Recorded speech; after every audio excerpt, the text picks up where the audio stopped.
Profe, ya pude ponerle clave a las recetas, pero no sé cómo poner clave cuando a las recetas ya predeterminadas. O sea, que Bueno. las que ya están ingresadas, el operario las pueda seleccionar sin necesidad de clave y que las pueda modificar. Esa parte de la ENDA no he sido, o sea, que seleccionar las preestablecidas, no he sido capaz con esa parte, profe. No sé cómo hacerlo. Sí sabe crear usuarios y varios usuarios con Sí, profe, diferentes permisos. Sí, profesor, ya están creados, permítame, ya te los muestro. Entonces creé un grupo que se llama Lonja y le creé unos permisos de permiso HMI. Creé un usuario que se llama operario y le di ese grupo de la Lonja. Y acá en recetas, en las propiedades. Por eso, y entonces ese es el que puede cambiar, y el otro. Y exacto, profe, no sé cómo crear los permisos para el otro usuario. Entonces crearía Pues cree otro permiso, crea otro grupo con un permiso diferente.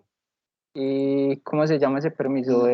¿Cualquier nombre? No, es que eso es un nombre que usted quiera, sí, puede ser selección, por ejemplo. Ah, listo, profe. Selección.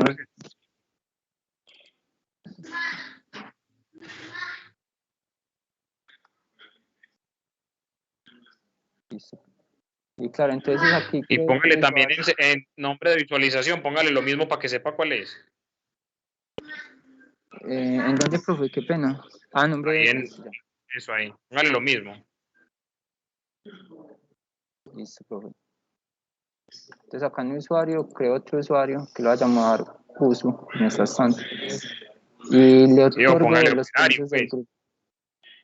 Sí, no, ya tengo operario. Entonces le pongo grupo 1, obviamente le pongo acá una contraseña, 1, 2, 3, y 1, 2, 3. Y aquí en recetas, ¿cómo puedo poner de que... Pero usted, ¿cómo le puso clave a la otra receta? Con la página, ¿cierto? Sí, señora, acá. Ah, con la página... No. ¿Cuándo le pide la clave? Profe, pues yo le tengo que le pida la clave cuando justamente va a ingresar una receta. O toca cuando va a usar ingresar una receta, cuando va a ingresar a esa página. Cuando va a ingresar a las recetas. O sea que toca ponerles por páginas. No toca, pues puede que se pueda de más maneras. Yo normalmente lo hago con diferentes páginas. Pero es como usted quiera. O sea que usted crearía otras 2 páginas de recetas y una que esté sin clave. Y una con el que solo puede utilizar. Pues una con clave para el administrador y otro con clave para el operario, si es que quiere pues clave para el operario. Ah, listo, no, profe, listo. Y a esa otra página le quito el botón de editar, le quito el botón, solo le dejo seleccionar. Ah, listo, no, listo, profe, ya entendí. Listo. Esa es una forma, no es que sea la única, pues esa es una que se me ocurre. Ah, listo, profe. Profe, la otra es, si supongamos que el operario, en la asesoría pasada, profe, me dijiste que íbamos a poner un rango por encima de 80 grados, pues para que se pueda visualizar como tal esta alarma. Mi pregunta es, profe, pues no necesariamente, porque usted puede sacar el sensor del agua y le echa candela. Ah, listo, profe, pero por ejemplo, el operario tendría la oportunidad de poner, por ejemplo, 90 grados, o 100 grados, o 85 grados, o simplemente máximo 80. Es irrelevante, hay que ponerle un límite cualquiera, es irrelevante si le pone 80 o 90. Sí, profe, porque por ejemplo, en esa parte, profe, como tal, en esa variable de ingresar la temperatura, yo puse que, por ejemplo, el rango fuera entre 25 grados, que es como la temperatura ambiente, y máximo 100 grados. Entonces yo puedo poner, por ejemplo, 80 grados y que cuando llegue a 100 sea porque literalmente alguien le está poniendo una candela o está pasando algo diferente. Exacto, pues literalmente porque algo está pasando, no hay un incendio, por ejemplo, pues se quedó pegado el relé de la resistencia, yo que sí. Ah, listo, profe. Profe, lo otro es, no he podido configurar o no he podido encontrar información de cómo configurar el Watchdog para dar el monitoreo entre el PC y el PLC. No, eso no lo va a encontrar. La idea es que hay que entender qué es un Watchdog. Es un bit. Sí, señor. se llama línea de vida o bit de perro vigía. Eso se conoce como watchdog. Entonces la idea es que el PLC1 le mande al PLC2 un bit de vida. Ese bit va a cambiar, digamos, cada segundo. Un segundo en 1, un segundo en 0. Un segundo en 1, un segundo en 0. ¿Sí o no? Sí, señor. En el otro lado, usted pregunta, si llevo más de 3 segundos en 1, es que se perdió la comunicación. Si llevo más de 3 segundos en 0, es que se perdió la comunicación. Listo, profe. ¿Y ese aviso aparece tanto en el PC como en el PLC o únicamente en el PC? En las alarmas solamente aparecen en la HMI. El PC es muy básico. Listo, profe, listo, ya entendí. Profe, la otra pregunta es, profe, nosotros ya montamos la práctica y ya nos está dando cierta, pues ya casi el 90%. ¿Podemos sustituir en el laboratorio el sensor inductivo por un pulsador? Es que como estamos usando el 1200 y él tiene como esa tarjetica de pulsadores, ¿podemos usar eso y simular que ese es el sensor inductivo? Sí. Listo, profe. Sí. Listo. Profe, el otro es cuando el operario pausar el sistema, antes de dar Start para continuar, ¿tiene que pulsar Reset o únicamente con pulsar Start ya es suficiente? Pues, con pulsar Start, si es que la alarma se quitó. Sí, no, profe, pero es aquí que, por ejemplo, se dice que el operario puede presionar aquí. Debe pausa en el HMI o en la botonera. O si hay alguna alarma, sí, pero si él presiona ese botón de pausa, tanto en la botonera como en el HMI, para él continuar el sistema, ¿tiene que pulsar reset o únicamente puede pulsar directamente inicio? Sí, con inicio, como dice ahí, con cualquiera de los dos inicios. Listo, porque yo lo tengo que apenas pulsa pausa, tiene que hundir reset y después inicio, o sea que tengo que quitar eso de presionar. Sí. Listo, Sí, profe, listo, estamos bien. El reset es con las alarmas. Listo, profe, nosotros realizamos ya la parametrización del PID acá en el laboratorio y nos dimos cuenta, profe, de que, por ejemplo, en el rango que pusimos aquí, permítame,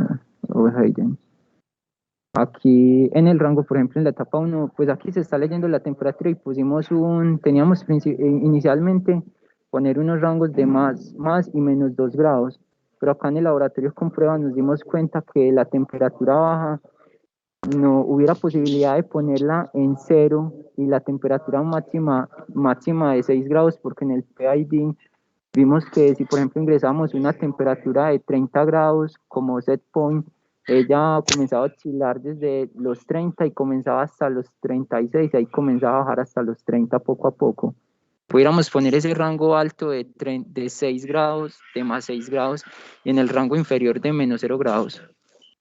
¿O tiene que ser igual para ambos niveles? En el rango inferior de menos 0, no le entiendo. Otra vez.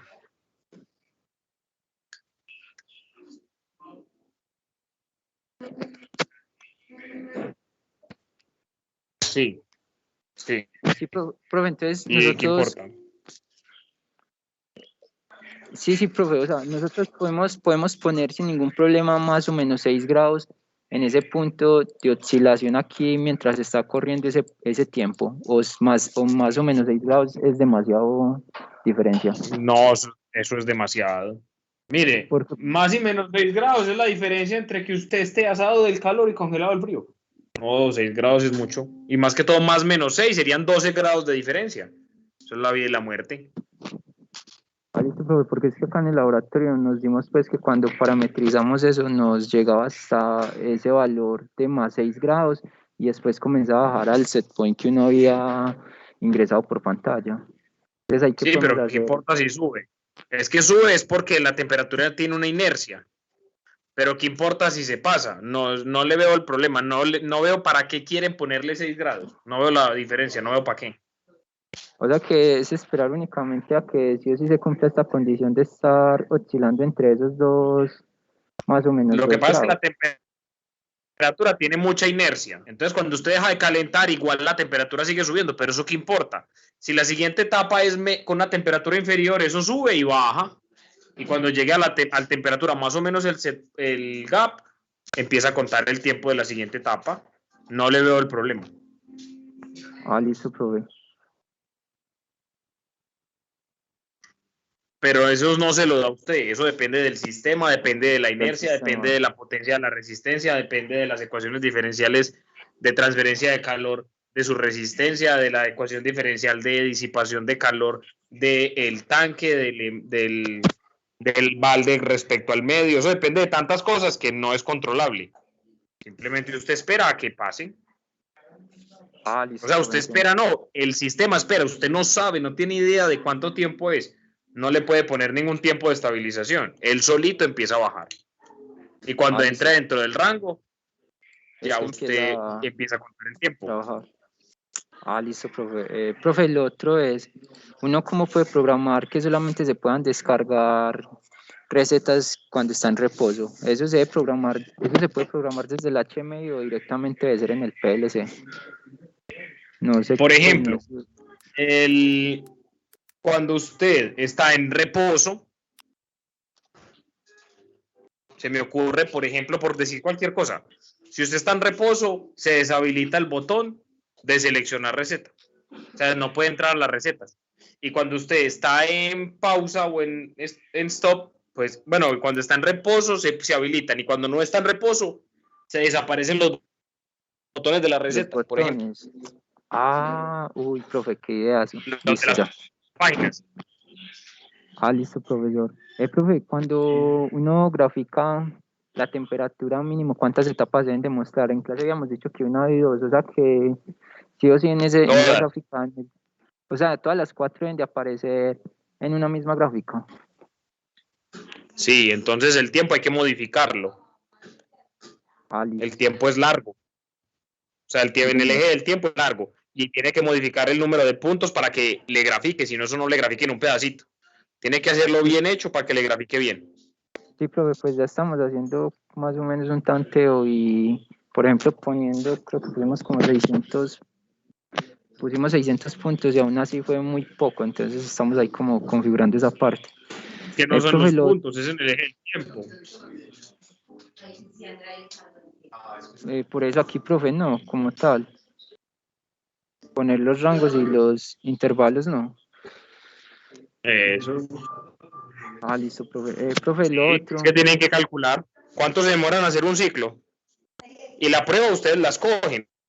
O sea, yo no les escojo la prueba porque eso es un video. Usted dice, la etapa 1 es esto, la 2 es esto, la 3 es esto, la 4 es esto. Hacen la prueba y mire un cronómetro cuántos demoran. Listo, profe, entendimos. Profe, ¿uno cómo puede simular el error de un variador acá en el laboratorio? Por ejemplo, yo lo estoy simulando desconectando el conector Profibus. ¿Eso está bien o no? Pues no deja, ese no le manda el error, porque como el error se manda por Profibus. Listo, profe, entonces, ¿cómo fueras simular ese error? Pues en realidad puede forzar el bit, el que le manda el PLC, el variador. Lo que pasa es que los variadores que hay, esos variadores, tiene que ser por sobrevoltaje, por bajo voltaje, por sobretorque. Es complicado simular el error en esos variadores. Solamente prográmelo y me muestran el video que está programado. ¿Cuál es el bit de la palabra de estado que cogieron y ya? Listo, profe, listo. Eso ya lo había hecho, que había quedado que era el bit 7, listo, profe. Aquí, por ejemplo, profe, en el laboratorio me di cuenta que tengo que activar este bit pasado un tiempo, porque si lo activo inmediatamente se me enclava ahí. Entonces Nelson me dijo que pusiera como un tiempito antes de activar esta alarma. Y la otra pregunta, profe, el error, pues en el error al alcanzar la temperatura, uno como, pues por ejemplo, hay etapas en las que ese tiempo se demora mucho. Uno debe programar uno en general o uno para cada etapa según lo que uno piense presentar. No, uno en general. Listo, si el tiempo más largo de las etapas que usted ha hecho se demora 10 segundos, usted le pone 15. Listo, profe, no, ya me quedó muy claro. David, ¿tienes alguna pregunta? Listo, no, profe, entonces ya tocó muy claro. Y la prueba, a pesar de que el sistema sea capaz de bajar, por ejemplo, que una temperatura sea más alta y el otro es más bajito, para la prueba pueden hacerlo siempre de subida y así es más fácil. Sí, profe. O sea, que la etapa sea más bajita, la 2 más alta. Exacto, y estamos manejando rangos como muy pequeños para que el agua no llegue a calentarse demasiado. Estamos sí, para que no se vaya a dañar la resistencia y etcétera. Exacto, estamos en 27 grados, 40, perdón, 37, 30, 40. Ah, listo, profe, ya todo muy claro, profe. Listo, profe, eso es todo, profe, hasta luego. Listo, planos no, lo otro no. Bueno, voy a coordinar, muchachos, con Michael, a ver si podemos hacer asesorías del software la semana entrante. El martes en clase y el miércoles en clase. Voy a preguntarle a él. Ah, listo, dale, profe. Eso nos serviría bastante. Ah, sí, profe, usted no viene por casualidad esta semana a la universidad, profe, para ver si nos quiere ayudar un poquito con la parametrización del PID, que es como lo que nos tiene un poquito graves. ¿Pero por qué? Pues, profe, o sea, el día de hoy estuvimos tomando pues como los parámetros de parametrizar y siempre nos sale un error, o cuando se parametriza se demora mucho en volver al punto de equilibrio, o no sabemos cómo mejorar parametrizar esos valores del PID. ¿Cómo ponerle proporcional, integral y derivativo? Sí, o sea, por ejemplo, hoy con pruebas ya alcanzamos a tener, ¿dónde me metí? Por ejemplo, hoy alcanzamos a tener como unos primeros valores, pero aún son muy inexactos estos parámetros. No sabemos cómo Bueno, el podemos problema es que mejorarlos.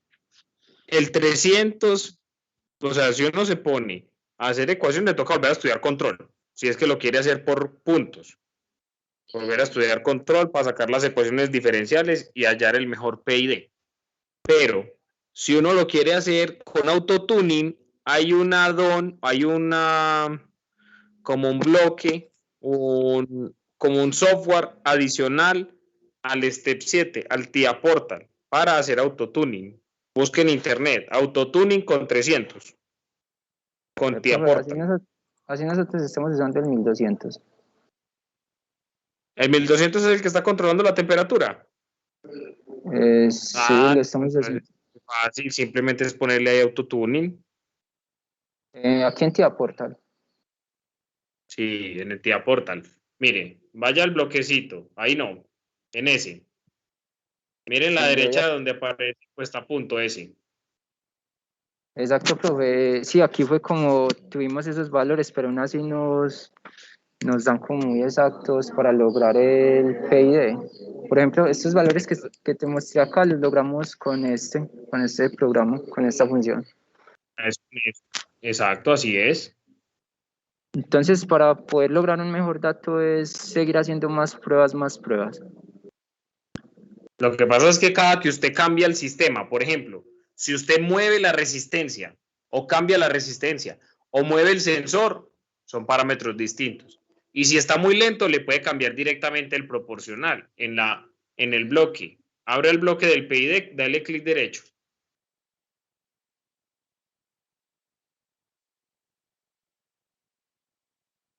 Listo, profe. PID Compaq en el FB 1130. Clic derecho, abrir DB.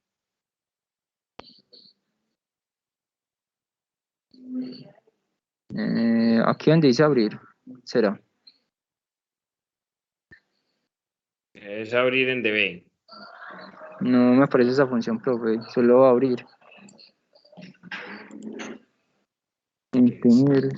Sí, profe, no aparece esa opción de abrir DB. Cierre lo de la derecha. Ah, ahí está, es que ahí está abierto.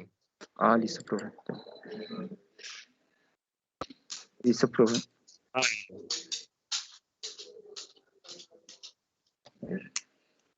Entonces,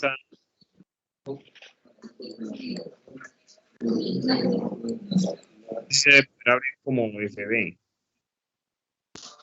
Ciérrelo otra vez. y vuelvo y le doy clic derecho y abrir.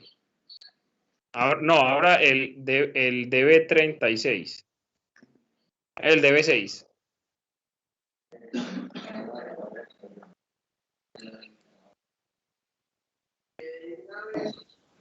El de 6.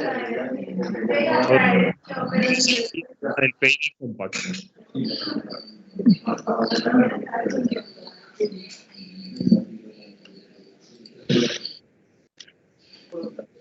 No lo veo. ¿Qué dice que debe estar usando? Ah, listo ya.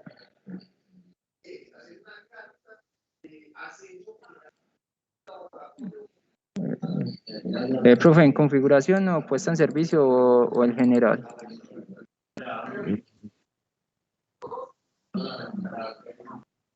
A ver. Profe. Ah, listo. Y por ahí abajo está el PID. Mire, busque el P, el proporcional. Aquí está, profe. Cualquiera de los dos. No. Eso tampoco es. Pues búsquelo, ábralos todos.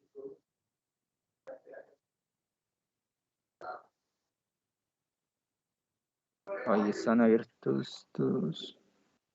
Mire ahí, parámetros de backup, self-tune, control, baje más. Creo que son esos. Mire, ahí está en 10, 20, 30. Usted lo puede arrastrar a un move y cambiar en el programa. Ah, listo. Entonces cambiar estos del... Pues la ganancia como para que aumente más. Ah, listo, profe. Ah, listo, ya entendí. O sea, es comenzar a jugar como con los parámetros. Pues la verdad, si lo hace con el autotuning y busca un video, eso le funciona. Ah, listo, profe. Si está muy lento, pues ponga esa ganancia. Ah, listo, profe. No, listo, ya muy claro, profe, ya entendí. Listo, profesora, todo por hoy. Muchas gracias. Bueno, dale, que estén Hasta bien. luego. Hasta luego.